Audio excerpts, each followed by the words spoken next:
Hello and welcome back again to Creepy Cutie Crafty. Welcome back to yet another crafting video with me, Heather. Hi guys, how are we doing this week? So, yep, I'm continuing with my pin weaving project. And this is what I got up to last week. I managed to get these 9 squares all put together. I got a photograph of it and I'll put that on the screen somewhere here. But yeah, so got some like sort of very dense areas, like these 2 down here. They're quite nice and thick, as you can see. And some of these are a bit thinner, but overall it's quite nice and structural. I really like how this one's turned out.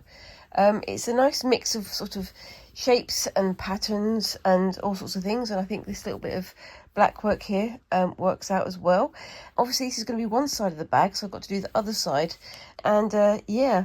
So when I come to putting it together, what I'll do is I'll have like a fabric insert inside to give it a bit more support as well. Plus obviously things like straps and handles and things.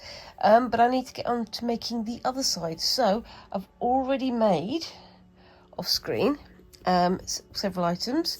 This one's a little bit more floppy. I don't know if I'm going to be using that one. I might use that one for a scarf because I've got some more floppy squares. You can see it's very floppy, whereas some of these are much stiffer. Same with this one. This one's a little bit floppy. This is one I did off screen yesterday, and it's lovely and warm, but it is not very structural, if you know what I mean. So I might turn those 2 into a scarf for somebody, but I don't know. But yeah, I've got myself a few more bits of like yarn and things. Quite a lot of it is acrylic yarn, which, you know, is nice. It makes it easy to work with, makes it nice and soft. But I am also trying to get in plenty of wool yarn as well, because that's what I want to do. But off screen, I'm also doing my spinning using some of the wool that I picked up in the last few months. I'm still thinking about whether or not to dye the wool that I picked up at the Staffordshire wool gathering, but I'll think about that and I'll see how I feel at the time. So I'm going to move this out of the way, and I'm going to move this out of the way as well. I do have some more squares off screen, so yeah, going to use those for the project coming up. And again, as you can see, I'm on my knee again this week. My back was hurting quite a bit after last week's episode, so I thought let's try and keep myself resting up with my cushions behind me and keep myself nice and warm, because one of the things with me is when it gets into the winter, all my joints suddenly say, don't want to move anymore. But unfortunately, I do still have to move. So I've started this pin woven square, and as you can see, it's again the chevron pattern, the sort of block tile pattern. So it's over 2 under 2 over 2 under 2. And this is one of the ones that's parallel. So with some of these, like this one here, this is the one that's done on the diagonal, and so this one is one that's done on the square. And for this one, I have 3 different yarns over here. I've got my favourite blue one, because I've been using for most things, and I've got a couple of little colours of like warmer colours like this here as well. So that one is Emotions Double Knitting from James C. Brett, as you can see there. It's nice and soft, but it's not very thin, not very thick rather. So you need to have it bulked out with something else to make it nice and thick like it is here, and this is lovely and thick. I really like how this looks with the different colours. It's got like glowing ember sort of feel to it. I don't know. You have to let me know what it reminds you of. So that's the end that I've started on. So it's got like a bit of a loop there. And this time I'm going to show you how I close off. Now, again, I'm just going to remind you that I haven't really done much research on pin weaving. I've just been going on the vibes and trying things out. But I'm going to start trying to look for some more patterns and things that I can use over the next week or so, because I want to, you know, go on to the next bit and use a bit more decorative stitching or decorative weaving for the next part. With these ones, as I weave, I do sort of twist it, so you get this nice sort of crisscrossy effect on it. You can especially see it up here where I've twisted at the top. Yeah, if I did it flat, it would turn out a lot more like this one, where you can see all of the different yarns lay over each other in more of an organised way, whereas for these ones it's much more twisted, which I think works. It's hard to twist with these ones because it's at a funny angle, so not so easy to do. But with this one, lots of twisting. I keep saying twisting. I'm going to keep saying it some more. Anyway, so I've got the end of the yarn here, and what I need to do now is to edge it all together. So if I wanted to, I could just get like a big sort of chenille needle and just go straight through around, but I'd have to use this thread to do it. But I'm going to use my favourite, which is the sort of loop-in-loop one. It gives a sort of chain stitch effect. So I'm going to turn it on its side and then go around it once. And this is the start here. So that's 1.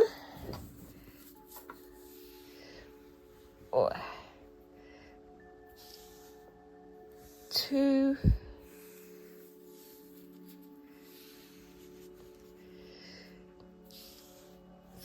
3. I'm trying not to pull this too tight because sometimes it gives me too short a length.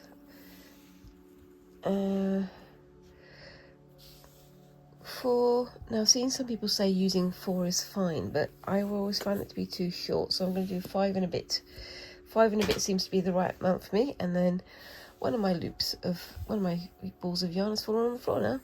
So that's 5 and a little bit just there. So let's go get my scissors and do a snip. There we go. And I can put the balls of wool over there, including the one that fell on the floor, and put them all safe. So just bring this one back up to you, and I've got my little loop latch hook here ready to go. So bring those off of there, and that should give me the right amount of yarn to do this effectively. So let's bring it back to the first loop. There we go. Back to the first loop, and if I want to, I can do like a little knot around this pin here just to hold it in place. Oh, actually, I think I will do a knot. No, I won't, because it's quite a lot of yarn and it's going to be a bit fiddly. So what I sometimes do is using my fingers underneath, so there's like an area underneath here.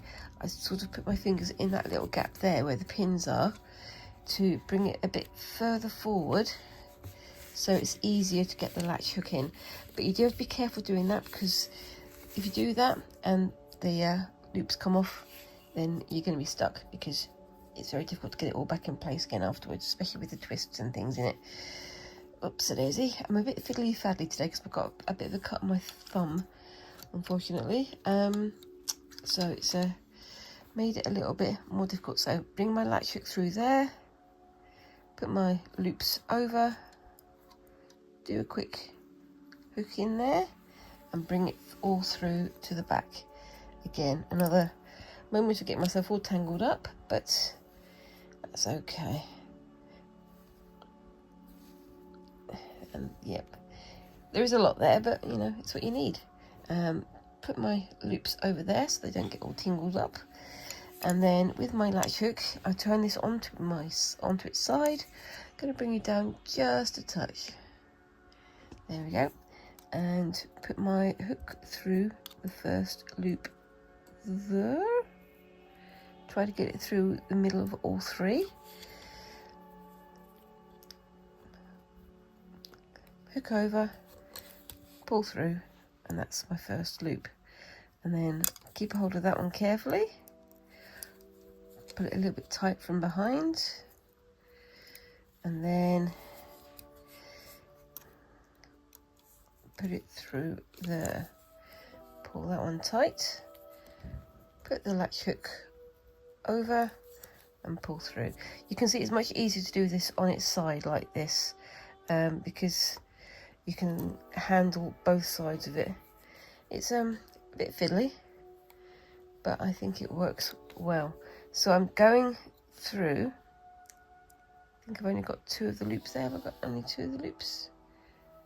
Yeah, I've only got 2 of the loops, so I can always go back and start again. That's absolutely fine. So through, try to make sure I get all 3 of the loops, pull it through, and then I'm going behind each of the pins. I'm not going into the gap in the middle. Sometimes I do, but if I do that, sometimes it makes it a bit too tight. It makes it a bit too sort of wobbly. That's what's happened on things like the edge here, because I did too many loops. It's pulled it far too tight and made the edge all wobbly. So in the interest of trying to keep it nice and flat, I'm holding it between my knees. I'm only going to do loops in each of the holes there, rather than going through into the gaps as well. There we go. So there we are. So how are you guys doing this week? As you can probably tell, I'm still in the throes of a cold. There are 1,000,001 bugs going around here. There's flu going around, there's COVID going around, there's lots of colds going around, and I'm trying to avoid all of them. But obviously, with Squinks being at school, any bugs that go around school immediately come home. It's a part of the joy of public education, isn't it? Oopsie-daisy. Yep, there we go. There's a loop there. Now, let's see if I can catch that in my hook. I think that's got it. There we go. So yeah, it's fiddly. Oopsie-daisy. And that one's gone too far. Let's try that again. There we go. Let's go through there. And then put that one through there. And on we go. Now, obviously, if you want to, you can do this with like a needle and thread, but it's not as easy because you'd have to pull the whole needle through. And then put all the threads through. Whereas doing it like this, you only need to bring through that one loop. And you can do this with a crochet hook as well, but I find the latch hook a little bit easier to work with. But you know, personal taste and all that. And I do love the fabrics, the effects that the fabrics are creating here. The effects that the wool is creating, the yarn. I keep saying wool because when I was younger, my mum used to call any kind of yarn wool. So it's taken me years to unlearn the anything that you knit with is wool kind of mentality.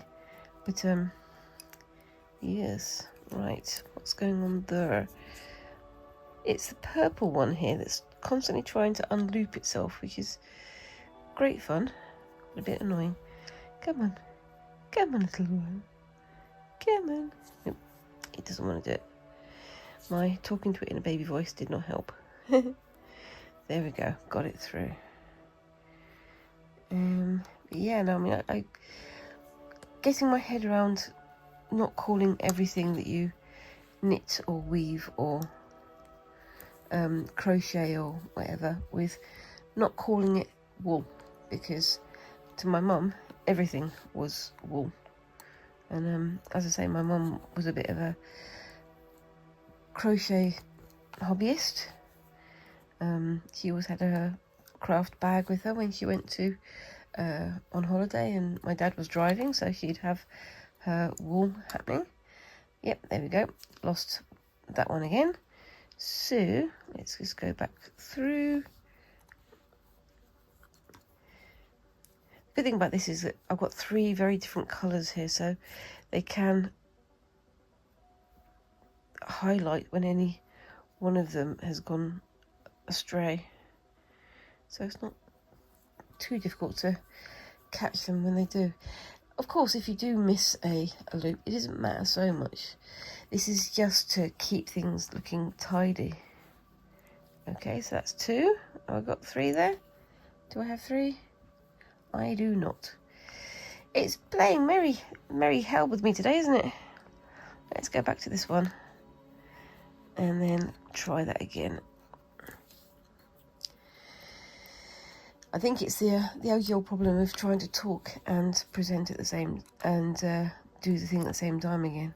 It's never the easiest of things to do, because if you talk too much, you can't concentrate on what you're doing, and if you're doing too much, you can't concentrate on talking.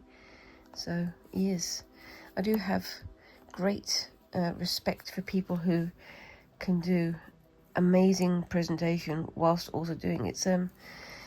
In the UK, it's kind of the Blue Peter thing, isn't it? Of them making stuff upside down whilst they're talking and whilst they're presenting to the camera. It's a very sort of specialist skill, but it is a difficult one to develop, isn't it? Any of my fellow YouTubers out there who've done the same thing will tell you the same, I believe. Anyway, unless of course they feel very comfortable doing it. You'll notice with a lot of crafters like myself that when they start getting into the project, they just go silent, and I go silent as well. So I've got to the end here, so I'm going to do a little loop outside and under the edge just to keep it all together, because the corners need extra little bits of reinforcement. And then oopsie daisy, on we go.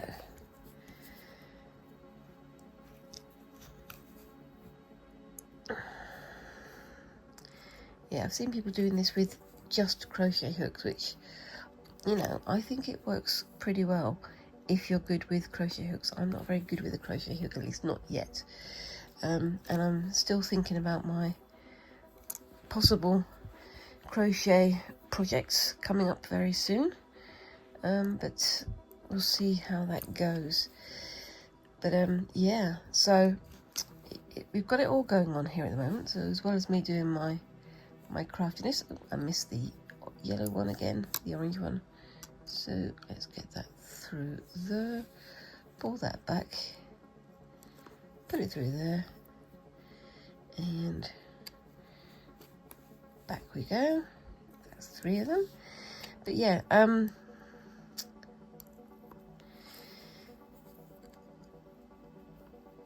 yeah, it's all go here at the moment. As I say, it's because Squinks is now doing their GCSEs. They're literally doing their art exam this week. And anybody who's done art GCSE or A-level knows that it's not just a case of, oh, I'm turning up and putting my project work out. It's, they have to do an exam now, which is like a 2-day exam, sitting in the art rooms and getting on with what they need to get on with. And they're getting all the prep ready and things for it. And so they're getting that done. They're also applying to do their A-levels, which is a big step. So it's going from GCSEs, which is the sort of general certificate of education we have here. Generally people do like 9 GCSEs, and to get a reasonable job in the future you need to get decent grades, especially with English and maths. On almost every job application they ask, what's your English and maths qualification for GCSE? What was your grade? Even now, older folks who may have done O-levels still have to equate that. I was in the first sort of year of people doing GCSEs, and it was a big change, I think. And a lot of people were like, well, why can't we just stick with O-levels? But yes. And then of course, after doing their A-levels, they're going to have to start thinking about applying for colleges and for universities and things, which is going to be a really big step.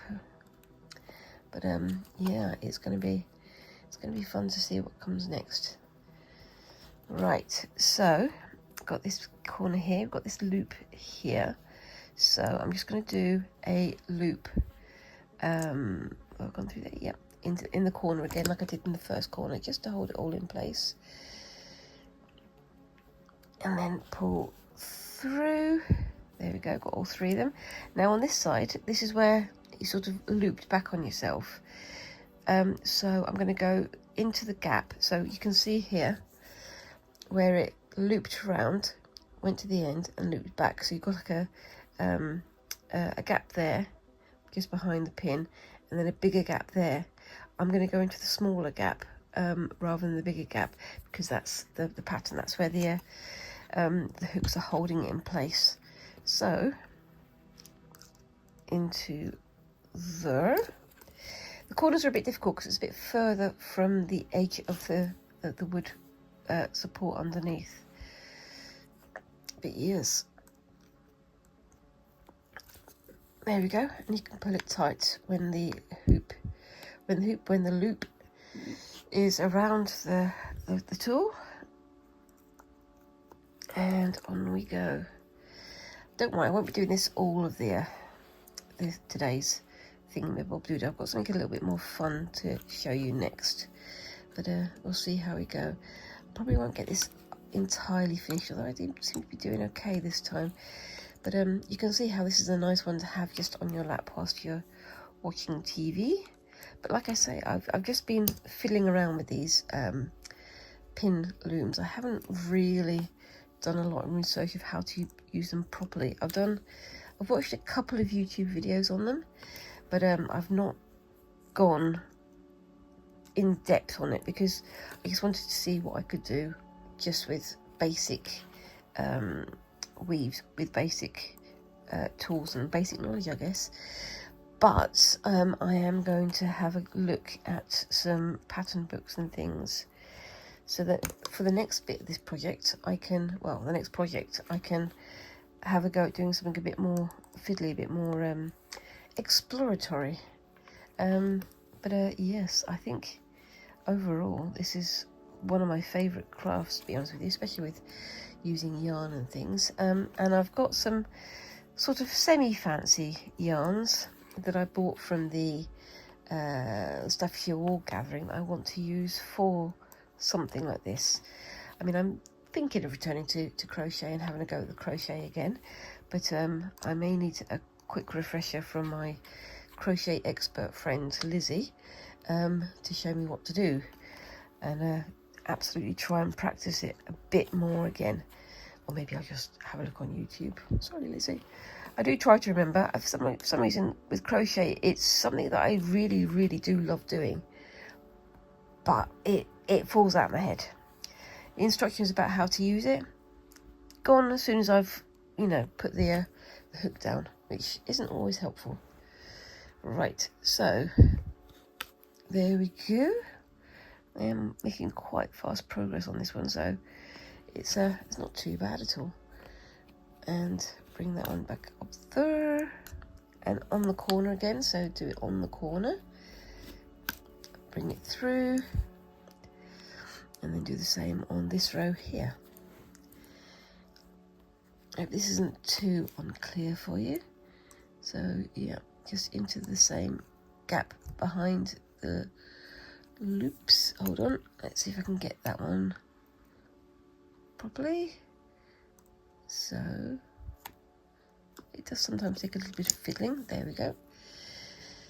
But yes, like I say, this is literally just belt and braces. It's not going to completely fall apart as soon as I take it off, if I didn't do this, but it is preferable to it, because at the moment the pins are the only thing holding the weave in shape. But when you come to, or at least when I come to sewing them together, that loop system will be the thing that you sew it together using, so it's worth keeping them nice and visible.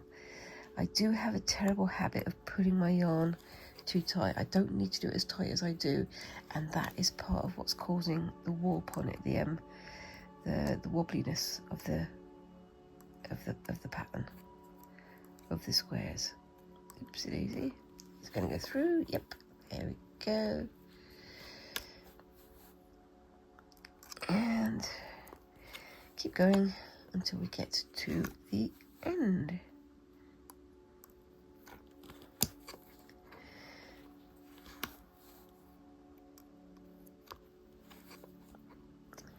Very close now.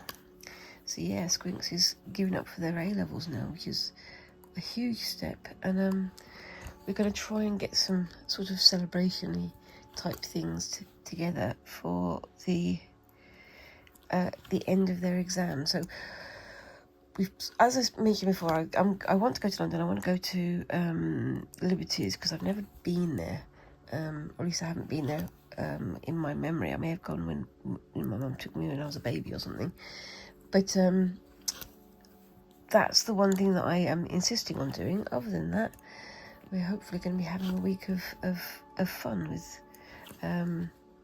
Squinks and me, and you know, possibly some other people, going and have a wander around and going to some museums and shops and things.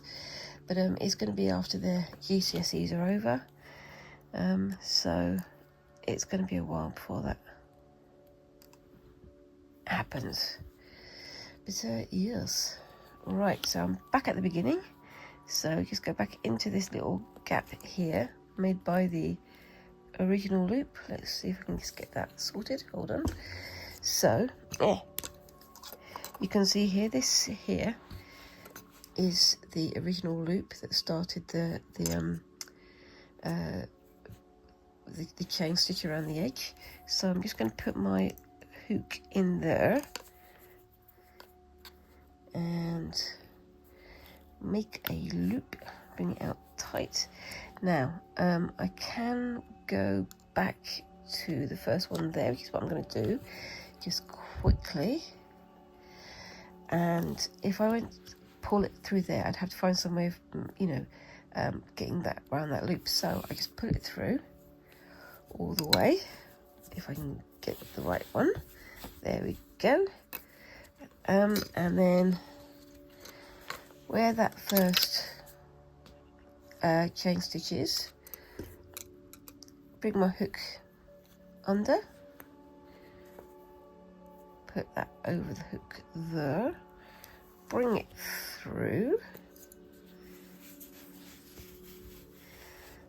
like that, and then where that loop is there, try to go down through the middle of it. Oops, no, wait a minute. Blah. Not down through the middle of it, that's the wrong way round, Heather. Bring that up through the middle of it.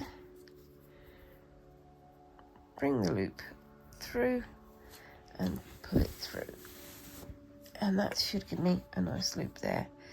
And then underneath, or on the side or wherever, I'm going to pull through one of the three on one side and one of the three on the other side of one of the stitches, and that means I can then do a knot and bring it all together. So that's the one for that side, and then on the other side here, bring the other ones through,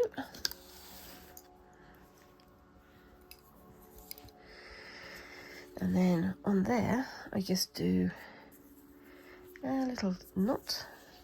Try to make it as tidy as I possibly can, so it sort of tucks underneath the chains. Bring that through there,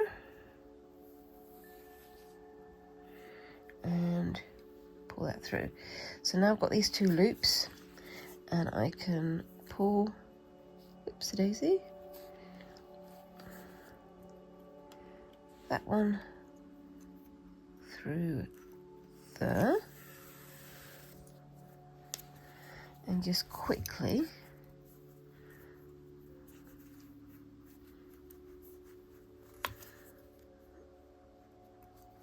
draw it through there. And I can make these loop round to make them a bit more invisible, but I'm not going to worry about that too much. Oopsie daisy. Put that on through there, put it through. There we go. That one goes over, then those two go under. So, like that.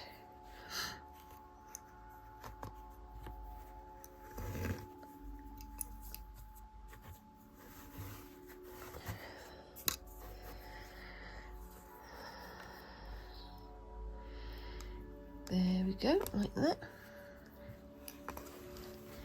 And again, this is literally belt and braces type thing. You don't need to do this every time. I mean, I just do it because I like to be as cautious as possible, which sometimes I think is a little bit over cautious, which has been said about me, but you know. There we go. So that's pulled through, it's nice and invisible, and if you move things around it's going to be very much invisible. And then pull this one through, oopsie-daisy, there,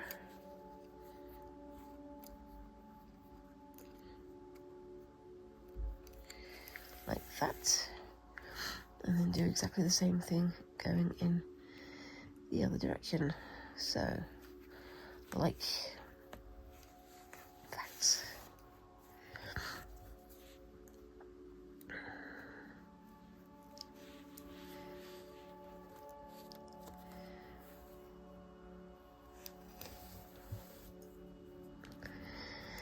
So yeah,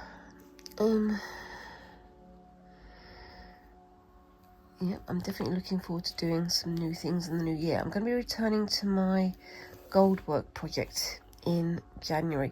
I'm not entirely sure how good that would be for a Friday Fabric Fumble, because it is very, very fiddly and takes a lot of concentration. So it might be a bit A, difficult to see, and B, difficult to talk whilst I'm doing it. So maybe I need to think about that one a bit more carefully. However, I do want to return to it because it is such a fabulous little project that my husband bought me a kit for, and I really did enjoy it. It's just incredibly fiddly and incredibly close work, which you know, it's no bad thing because it is a very skill heavy task, and I'm sure that people with much nimbler fingers, nimbler fingers and better eyesight than me could do a much better job of it. Right, so with this one, all I'm going to do is pull it through here again. This is just to tidy up these additional extra loopy loops. Oops, daisy. Put that through there. Try to get that loop closed. Where are you? Whoopsie daisy. It is quite fiddly, but there we go. And just again divide it up. Bring that one through there.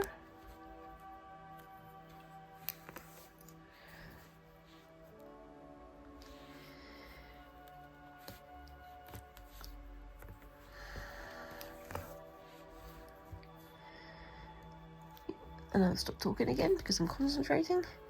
But yeah, I mean, I'm looking to do some more like crafty event type things, because I've got the creative craft show coming up in March, and there's all sorts of other events I want to go to. Now I'm thinking about going to Yarndale. However, last time when I was at the Staffordshire Wool gathering, they said to me, don't go to Yarndale, it's expensive and lots of people are being turned off and things, which frustrating, but I still would like to see what it's like. But I know it's probably going to end up being quite expensive. They were saying that the food things was almost impossible to get, and the charges for the food were astronomical. And I'm not really an astronomical sandwich type person, if you know what I mean. I don't really think it's fair to pay £20+ for essentially something you could make in the kitchen in 5 seconds. It's a good idea to, you know, bring packed lunches and things, I guess, but I don't know what their policy would be on eating and drinking things you brought from home. I'd have to find that one out. Right, I've got up underneath one of the loops there, so I'm just going to grab that. Oops, nope, there we go.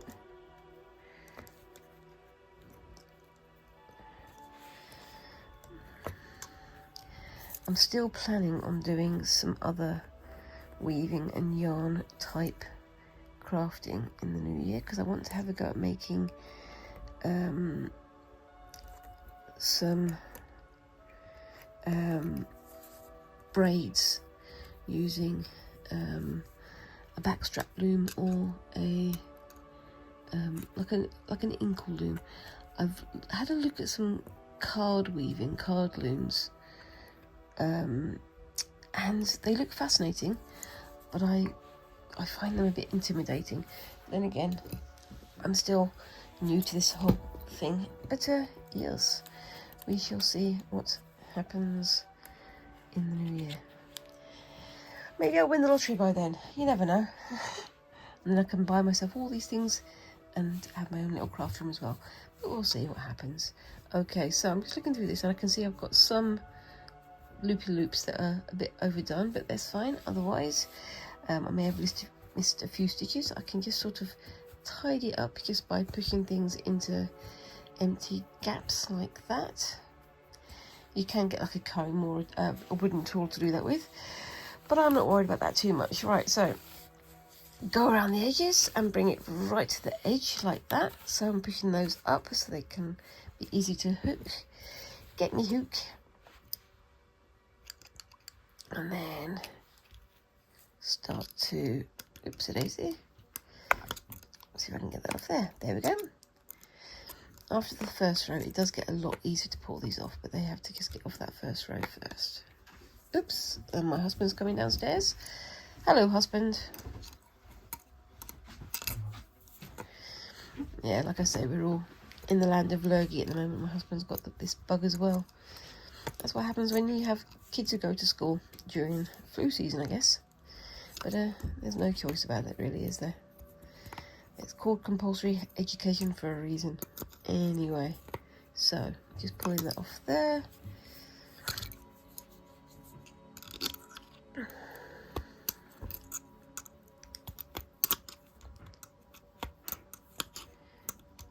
And that should be done fairly soon. Okay.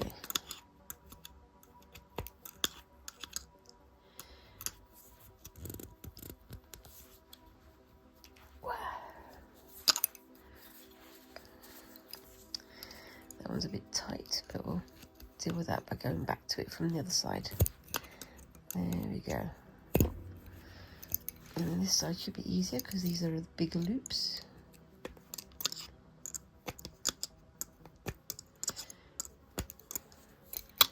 After a while it starts to come off by itself.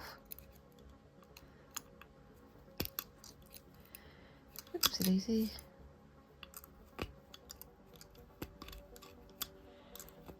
There we are.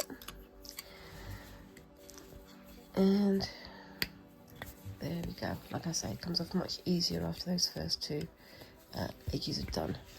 And that's my completed square. I'm going to move that out of the way. You can see how simple the loom is. It is literally just a square with 1, 2, 3, 4, 5, 6, 7, 8, 9, 10, 11, 12, 13, 14, 15, 16, 17, 18, 19, 20 hooks on one side. But yeah, that one's nice and flat because I didn't pull it too tight this time, and I only did the one loop on this end. So again, I'm learning as I go, but I think that looks pretty good. What do you think, guys? I think that looks all nice, and I'll have to do another few of those and use those to finish off my bag. Anyway, I'm going to get back on to the next bit of the video. It's going to be a different kind of project, but I'll show you that in just a second. So I'll be back in a second.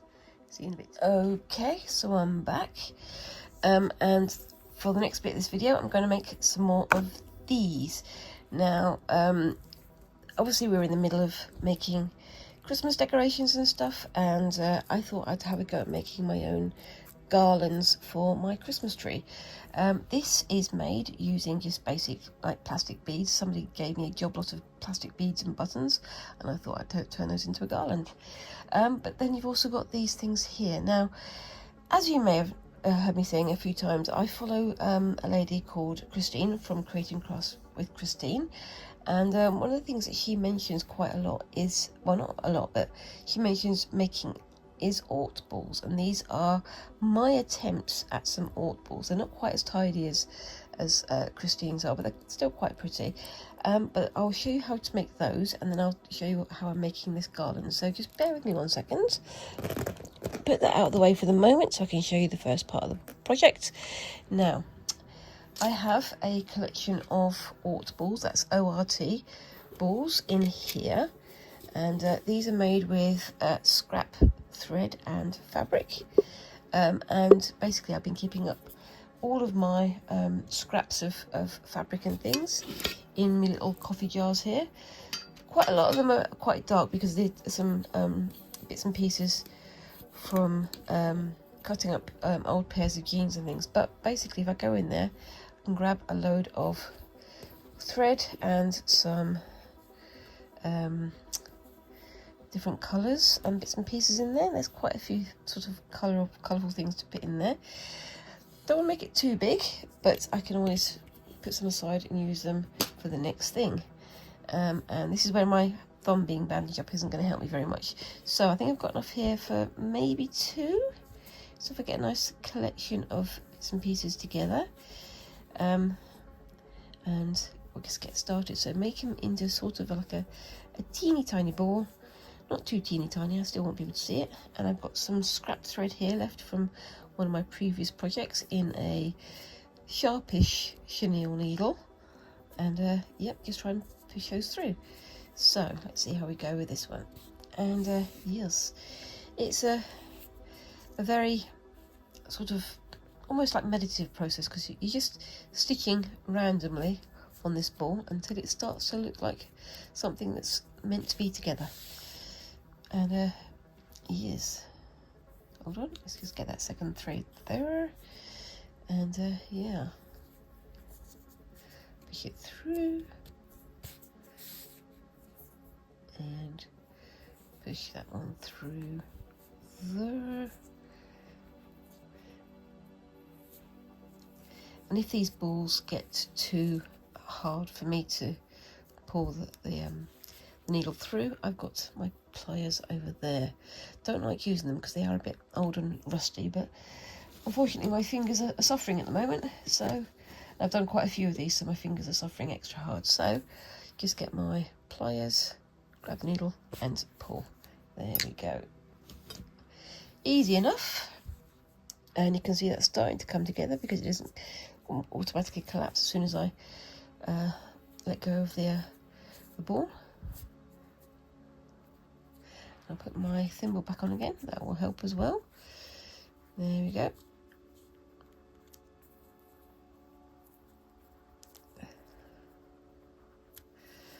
And let's see if I can pull that through. There we are.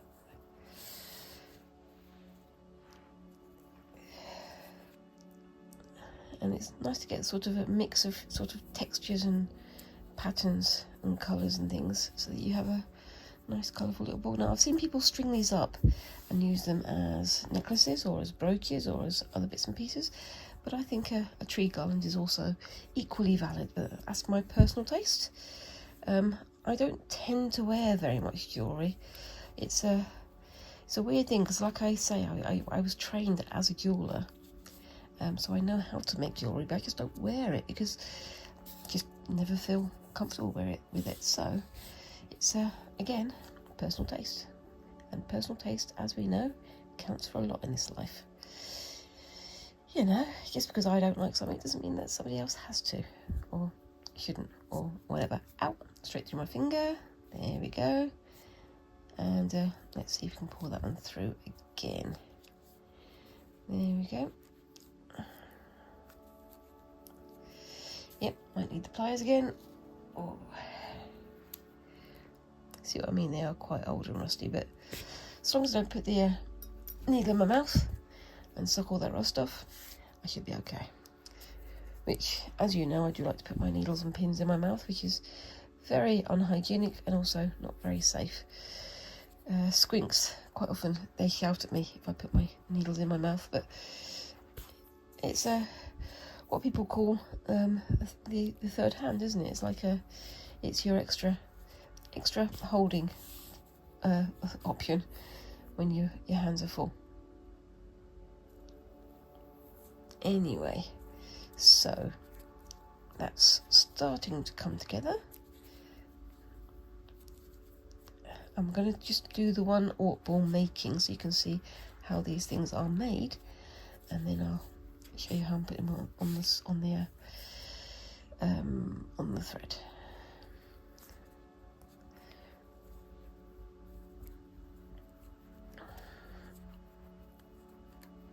There we go.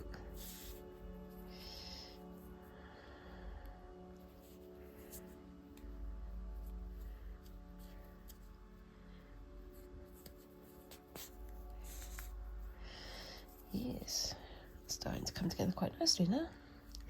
It's one of those things, it's like when you're doing felting and you think this is never going to come together, this is never going to become solid, and then all of a sudden you've got a nice solid little ball in front of you that looks exactly how you want it to look. It's the same kind of thing. It's like, this is never going to come together. Oh, it's just come together. There we go. But yes, it's a very strange thing with fabric craft especially, but with felt craft, making things and then suddenly realise that actually the thing that you've made has turned into the thing without you doing anything at all sometimes. Well, that's how it feels anyway. That's how it feels to me. I know that other people feel differently. It's just that's a weird one, isn't it? Yes. Anyway. There we go. See if we can get that a little bit tighter. If there's any real loose bits like that, I'll try and get them stitched in. At the same time, trying to avoid pulling stitches out, because that's not the aim of the game, is it? Anyway, now where was that piece? It's just there.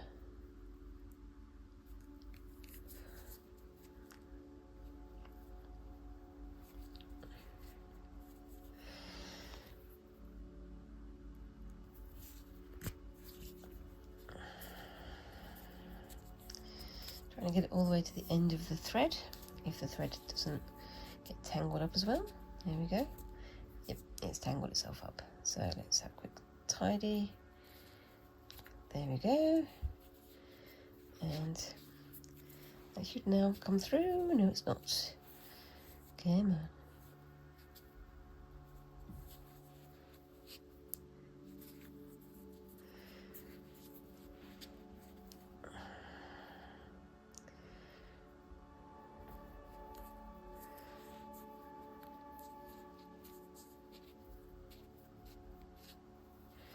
There we go. Sometimes one loop catches the other. Doesn't want to let go. But there we are. We dealt with it. Or at least I dealt with it. I'm sure you guys were fine sitting at home. Have you guys had a go at making Ort balls? How do you use your scrap? I've used some of my scrap in the past to make my pin cushion that I've still got on my table over there. And I do use it. It's just not very convenient to use on my lap sometimes. There we go.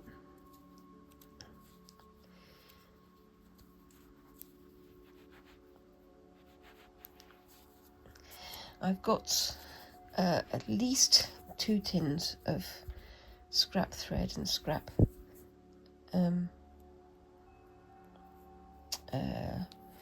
fabric over there, of the little tiny scraps that you can't turn into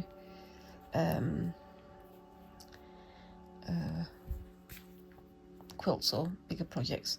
So, you know, I just have this ready to go. Right, where's my needle thread at?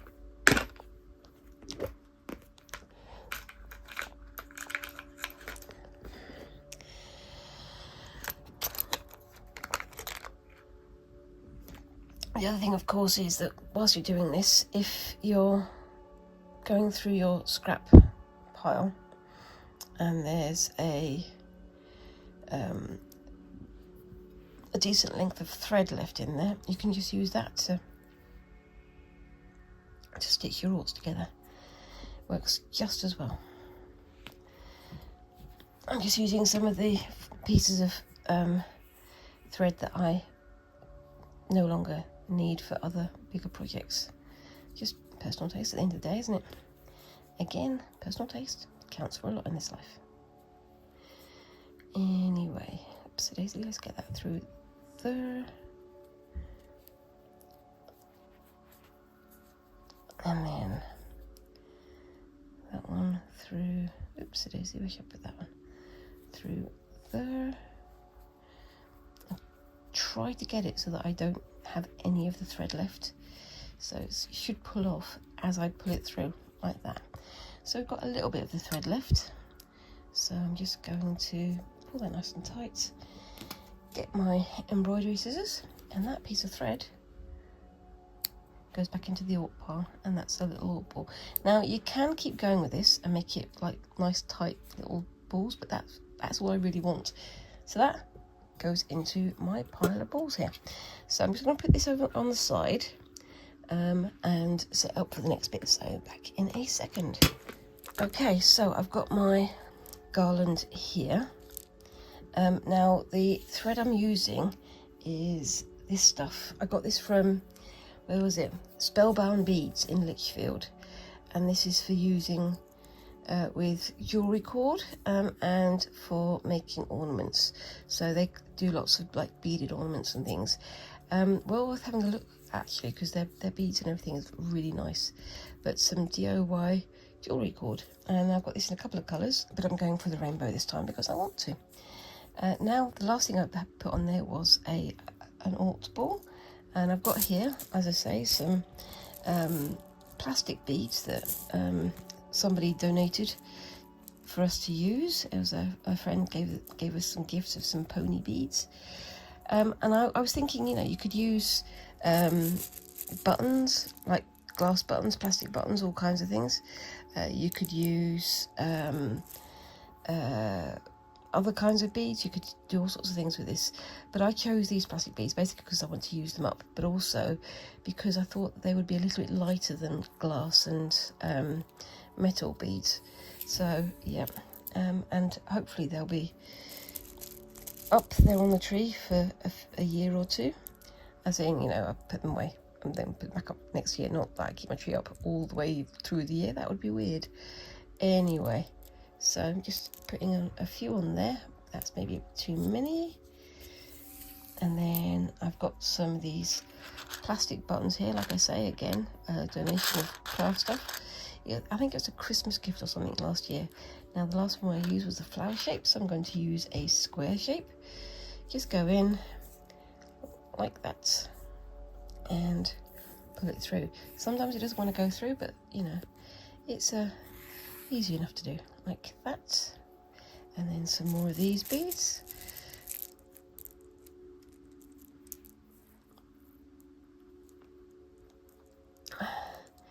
The first little way I put too many beads on, so I didn't use as many of the alt balls as I wanted to. So for this last little bit, I'm trying to use fewer beads and more alt balls. I mean, you could do it all with just alt balls if you want to, if they are colourful enough, or you know, if you like their design enough. And also with the alt balls, you can just, you know, use like a gold thread, or you can use catch some sequins in it or some beads in it to make it sparkly as well. But you know, it's your choice. So I'm just going to put my oopsie daisy, my needle through. If it's going to go, I've got to find somewhere where it will go. There we go. It's going through now. And I think I am definitely going to need my pliers for this one. Pull that through. Now this thread is a little thicker than normal thread, just so it's a bit stronger, but it does mean it's a bit of a tug to pull it through. And there we go. That's me putting that on. So I've done some clearer ones here, and now I'm going to do some more metallic ones. I also got some like faceted ones and things like that, just to add to other projects with the balls. But we'll see what happens. And I just put the buttons on as an extra decoration. Like I say, you could use glass buttons and you could use metal beads or whatever, but it depends on how heavy you want them to be. These are fairly light because the balls themselves are quite light, and the beads, being plastic, are also quite light, but I think they're going to be a nice little addition to the tree. And again, they can be used year on year. Now let's put this one on, going through the diagonal. Now let's see how quickly that goes through. And I've got a double length of thread there, so just need to pull my needle along a bit. And then add some more beads. So yeah, I'm starting to make plans for the new year. I'm trying to be a bit more organised about all the things I'm going to do. Like I said, I'm going to try and find more cons, more fabric meetups, more festivals and things like that to go to. But also with my actual projects, I'm trying to plan them a bit more as well. So like I say, as soon as we get into January, I'm going to start off again with my gold work project, which I've been chomping at the bit to get started again. You can see there, look, I've got some different coloured fabric, some of this netting stuff, and some shiny stitches there as well. And that one seems to be going through fairly easy, so I shouldn't be in so much need to use my pliers this time. That's good, that's gone straight through. And then onto these clear ones again. But yeah, I'm trying to get more organised with what I'm doing, because I want to, well, primarily I want to finish my projects. I've still got 3 or 4 projects over there that I was halfway through, but I'm trying to finish off screen, including of course the birds and fishes project, which you saw me making like a month or 2 ago now. It's still going. I'm just waiting for a couple of little bits to be sorted out, and I'm looking forward to putting that out to display. But at the same time, I'm also doing my my other quilting project. So I had that lap warmer that I was halfway through making, and I've continued that over the last week or so. I'll put a picture up on the screen now. I've made like a backing pattern using some of the shibori fabrics that me and Squinks made a month or 2 ago, and I think it looks pretty good, and that's not bad for a backing for the main event, which is the rest of the quilt, which was the hexie quilt that I made a while ago, and that's going to be as a gift for a member of the family, and I'm hoping that they're going to look forward to it. It's one of those things where you don't want to wind up losing steam on your project because you leave them on the table and then they sit there and stare at you and make you feel guilty for months and months. Or maybe that's just me.